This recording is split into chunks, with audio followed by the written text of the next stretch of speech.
start the day with some patch notes about 6.2. There's a new Savage rate, and there might be other shit. Let's see. But if you don't know what Canada Day is, that is on July 1st, and this is where they have stated that they're going to be talking about all the juiciest content coming in 6.2. Oh, so July 1st. Oh shit, so exactly in 2 weeks. They're gonna do the live letter. Yeah, I might actually do that live since I'm off that day anyways. There are actually very, very crazy new forms of content coming on top of the standard even number patch stuff. We already know about 3 huge new forms of content coming on top of. Okay, that's good. Trust system for the ARR. Trust system for 2-3 Heavensward main scenario dungeons. 2 to 3 dungeons, I guess. Okay, new weapon enhancement. There's only 3 really, right? So for like the MSQ dungeons, not patch notes, just Heavensward. New weapon enhancements. Okay, new Criterion dungeon with variable Criterion dungeon for 1 to 4 players. What's a Criterion dungeon? Oh. Finally, island sanctuaries. We're gonna build our own little island with stuff. That's good. Good. I'm so excited. Not excited, but it's like I am looking forward to it. New Criterion dungeon. I'm assuming this is the like Tower of the Dead and all that stuff. House of the Dead versus Animal Crossing. Yeah. Island Sanctuary. Then we have Criterion dungeons with variable difficulty for 1 to 4 player groups, and then new weapon enhancements. I wonder what that could be. I wonder what Criterion dungeon is. It might not be. It might not be House of the Dead. It might be a completely new thing, for solo or multiplayer content, that you can challenge yourself and make it harder and stuff. At this point, don't just take my words for this. This was actually stuff that was actually said is going to be coming for 6.2 in the roadmap slides that we were showing a few months ago. Let's get the fundamentals that we know to expect for an even numbered patch out of the way. And this is standard even numbered patch stuff here, guys. So first up is what usually carries the most hype, is that there will be a brand new Savage raid tier, which is going to be Pandemonium's next 4 floors, and likewise we're going to be seeing new gear from there. I don't know why the Savage raid is the most hype. I mean, Savage raids are fine and all, but it's like, I would say majority of players are not doing Savage raids. They're doing the normal raids, and I don't know about the Savage though. New minions, glamours, new everything. Also brand new Tombstone gear sets, cycling out of the old Tombstone currency, and more. Even number patches are usually actually, and I am actually understating it, a very big deal in 14 just because of this. Average rating is just one of the most partaken, most hyped up, most exciting forms of content. Some people might be like, oh, well, we heard about DSR being so exciting for 6.1, and then that kind of had a huge spike in attention and then fell off of a cliff. I do need to do the Savage rates at some point. I only got up to P3 and I just didn't bother P3, P4, but I do need to I need to do those for sure. I'm gonna be serious with you guys. That content is not the same. If this is like you're new to 14 and you're just like, well, that's an example. Isn't history gonna repeat itself? No. Savage raiding is much more accessible and hence has a lot more people actually actively engage and partake in it. There are a lot of people doing Savage, yes. I just don't think it's a vast majority. There's a lot of. It's not even a majority. And just, it really has a lot of staying power. People are going to be like, why are you saying this, Cole? And it's because I actually read my comment section, and a lot of people have been like, well, if this is how raiding is, well, raiding doesn't have much hype. Maybe not ultimate raiding after you see the first few groups clear, but Savage raiding absolutely brings it to you every ball. No, that's not the only Dragon Race quote I know. I don't know if I agree, but I don't have enough experience in this to tell. All I know is that's like, it is really discouraging, at least for me, that some players in the Savage raid were not as committed as others. The Savage raiding aspect, to say the least. We'll get new crafted recipes. The material market will open, and it's just a pain in the ass to find new members and stuff like that. Also a pain in the ass to kick people. Once again, for people who have been hoarding materia, you're probably going to be handsomely rewarded. Crafters and people who hoarded other right items will also be rewarded handsomely. The even number patches just open up the floodgates to the market. Not really. They seriously really do. Professions in Final Fantasy are probably the biggest scam. like in terms of like guild wise. The only ones making gil out of the professions are the ones who like hoarded a lot of materials before and they're just gonna craft the new shit. Potions are gonna be and it's only for like the first couple of weeks. Obviously makes them more expensive to make, and more guild profit. There's gonna be new food items. Just very, very good time to get into the crafting gathering market. And now the next thing that's going to happen is that there's going to be a brand new extreme trial with its mount to farm more main story quest lines, to no surprise to anyone. A new extreme trial. There is going to be a change in the Unreal trial to farm. For anyone who is sick of Ultima, this might be a good time for you. That's all the generic even numbered patch stuff. I'm shocking probably no one who's played this game for more than like a year or two. Let's talk about the juicy shit. Obviously, because the live letter has not happened yet, everything is largely still under wraps. I wonder what the new trial would be. The thing I'm most curious about is where we're going with the story. That is by far what I'm more interested about. But there are tidbits of knowledge that we do know. And I'm going to start off with what I am most guilty of being extremely excited for, which is Island Sanctuary. Like, I'm excited like wild. Yes. Guys, I cannot emphasize this enough. Animal Crossing is one of my favorite games that I played as a like super young kid. Unfortunately, as an adult, I was never really able to jump on the bandwagon for any of the newer installments, and so this actually makes me really, really happy. The official Final Fantasy XIV Twitter described this content as make your pastoral dreams a reality in your own little island sanctuary and Make pastoral dreams a reality in your own little island sanctuary in Endwalker. Raise animals, cultivate the earth, and learn to live off the land. Interesting. Raise animals, cultivate there. Wait, is this gonna be garrisons? This might be garrisons. Earth and learn to live off the land. Adventurers looking to slow down a bit can look forward to a variety of updates through the 6.x series. In other interviews, Yoshi has said that you can visit other players' islands, customize the island by placing buildings and gather materials, and starting from a blank canvas, which obviously is pretty epic to say the least. These are systems that we've never really heard about, and we've also heard about things like letting your minions out to play and so much more.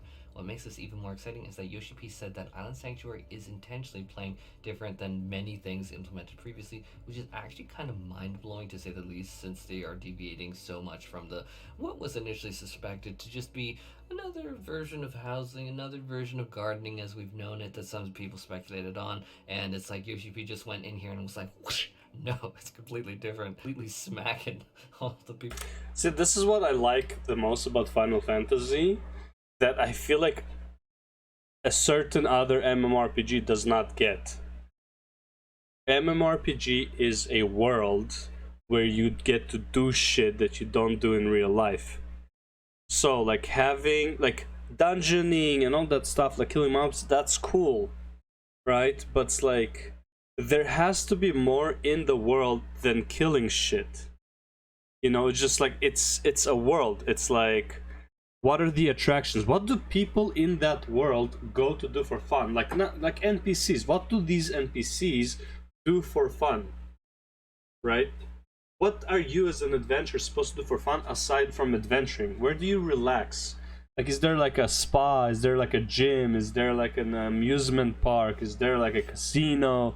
Like, what do you do for fun? Right? Is there a library where you read a bunch of books? I don't know. Whatever it is people can do for fun. Why can't you do it in the game, right? And that's what I really like about Final Fantasy. And again, I'm not big on gold saucers. Like, I do it like passively and whatever, but I really appreciate that it's there.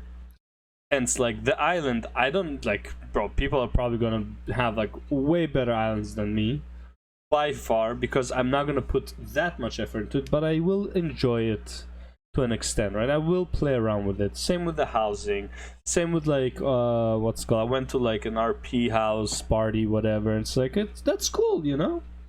Chocobo racing, the minion fights, all these stuff that's like people can do for fun.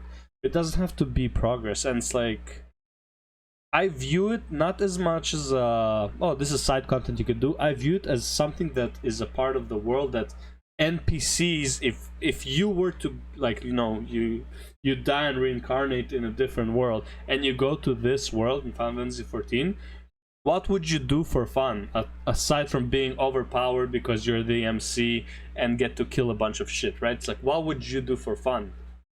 I find that to be very interesting, and I feel like that's what a lot of MMOs are forgetting. People speculating. Specifically one. Me at the time. When we were working with what we knew. My point is, this is my number one for 6.2. Absolutely no doubt in my mind. Next up is Criterion Dungeons, which we know literally next to nothing about. Outside that, it can have a group of 1 to 4 players and has scalable difficulty and is, well, a dungeon. I hope the Criterion Dungeon are literally what the Maw could have been. Not the Maw, Torghast. I hope they made a proper Torghast. Oh my god. Leave it to Yoshi P to make a Torghast, and that then can probably be amazing. And so that instantly puts it on the radar for me personally as something that I am immediately interested in. Same. Because one thing that I do enjoy from World of Shitcraft is Mythic Plus Dungeons. Actually enjoy my I love that he said Shitcraft, but like the CC said Warcraft. Worst word to use here. I do think that is still underselling it. In a world where I truly covered anything and everything that I wanted to do in gaming, Mythic Plus and WoW is something that you would see a lot more here. Yeah, well, based on how he said it's 1 to 4 players, doesn't look like that's what it's going to be. It's a Mythic Plus. Because Mythic Plus is still a regular dungeon where you need a tank, a healer, and DPS. If it's 1 to 4, you might not need a tank, you might not need a healer. So it's basically, it's probably closer to Palace of the Dead, just they probably didn't want to do another endless dungeon, whatever, like a tower, and they want to do something else. So I believe they went the Torghast route. Still have to hand credit where credit is due for Mythic Plus. Yeah, the credit where credit is due. That's not to Mythic Plus. That's actually to Fractals, I believe, from Guild Wars. Specifically to this ass backwards company that I even this morning woke up to somehow still snorting their own farts. How the? 1 second. Since talking about credit where is due, Guild Wars 2 game tools.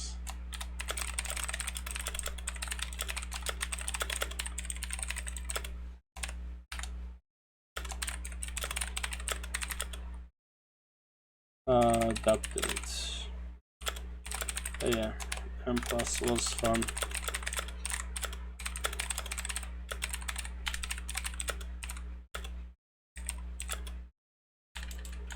Neglected.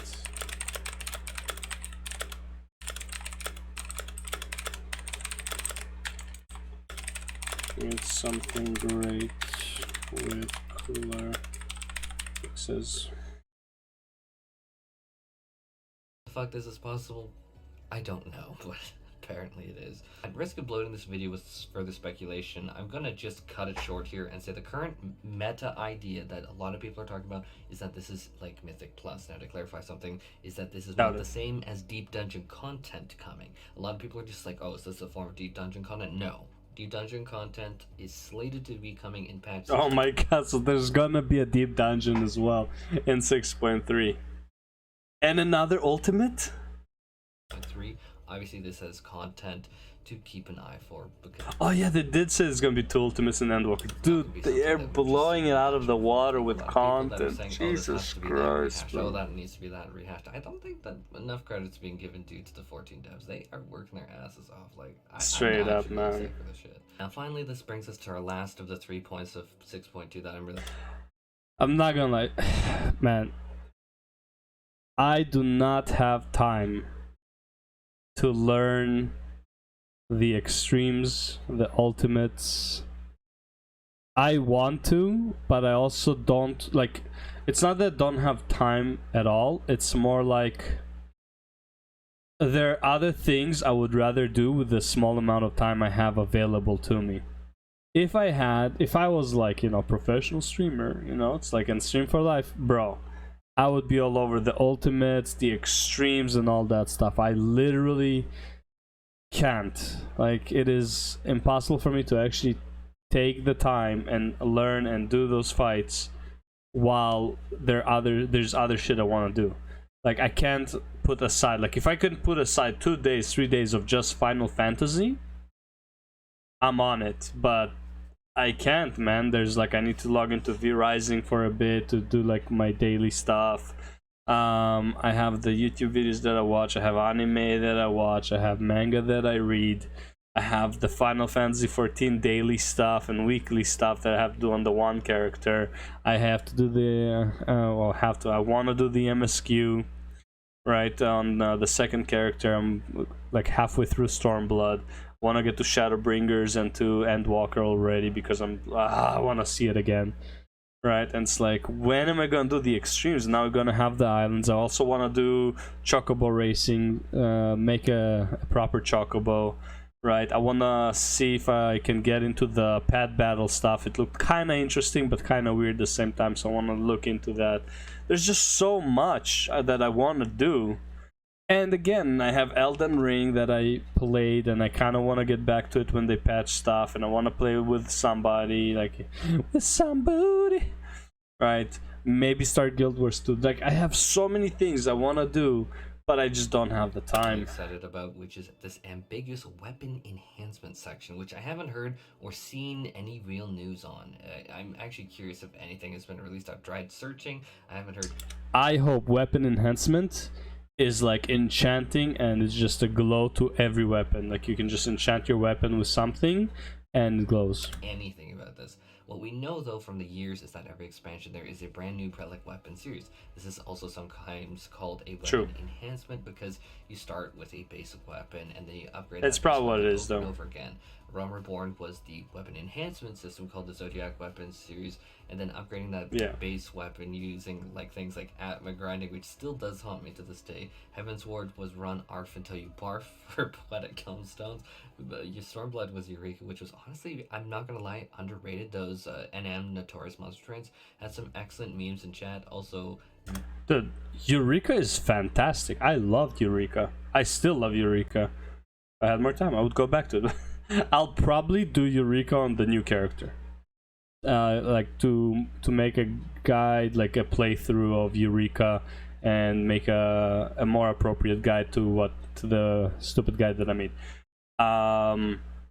Boja was cool for the first run, but it's like I feel like Boja, the grind are just a bit too much. The grind in Boja is fine if that was the only content you had during Shadowbringers, but I joined, like, I finished Shadowbringers like maybe a month or 2 months. I finished it before Endwalker came out, so it's like I didn't really have time in Boja. I just did Boja, and that's it, right? The relic weapons, I didn't even I barely finished my paladin weapon. I believe I like forced the fuck out of it. Which is like, you know, if you played it during, I believe the relic was a lot hard to get and stuff like that. But I do want to see what the new Boja / Eureka type area they're gonna make. I believe the entrance is actually gonna be in the last zone, on the dead star there. When you go all the way up, where Alize and Alphino, when they sacrifice themselves ish, if you go there now, there's a rabbit there and there is a robot there.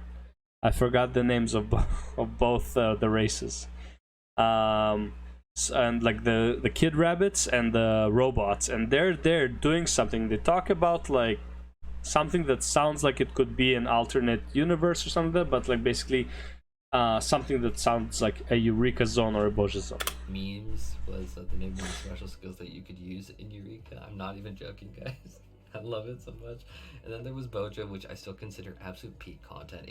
I enjoyed Boja, and the content just rounded completely. Like Deluvium Regane, I liked Eureka more. Now I practice. Deluvium Regane struck a very, very solid middle ground between too difficult and too easy, and I'm still to this day a massive fan about it. I did like DR. Content that like really I found engaging. It was like the right difficulty. It was difficult enough that I wasn't like falling asleep like an expert roulette.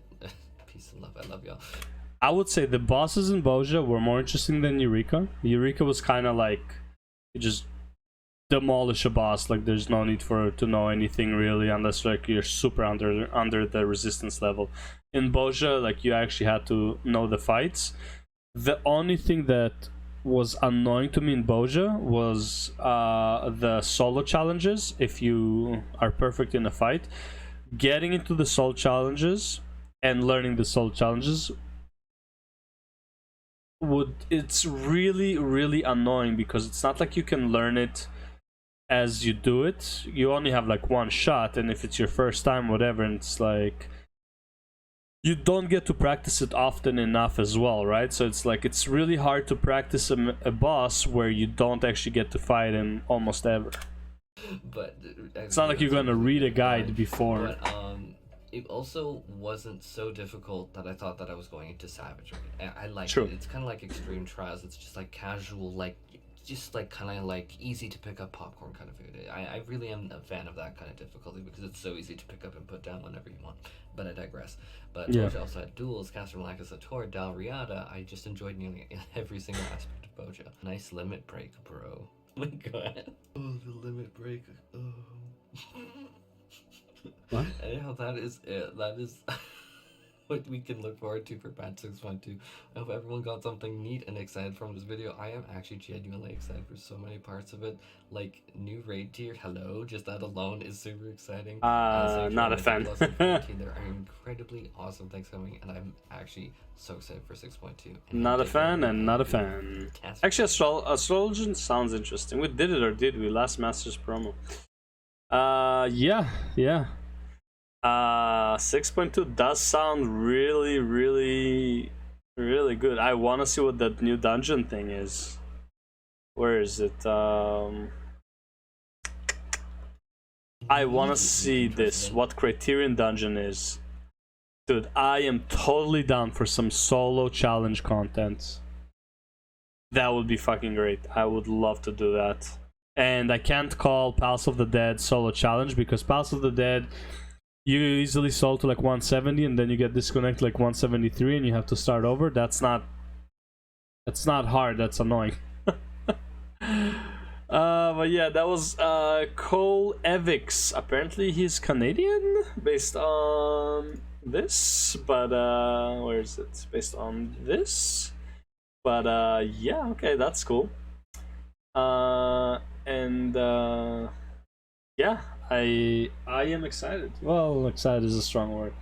I am looking forward to 6.2 for sure, but for me, I would say number 1 is the MSQ, number 2 is Criterion Dungeon, number 3 is the raid story. So not even the Savage raid, just I want to see what the story is for the raid and where that is going, because I want to see what the F happened with La Habrea, because La Habrea does not make sense to me in ARR compared to Elidibus, compared to Emetsuck. So I want to see where this is going, and La Habrea has to be there at some point, because the whole, like, if you look at the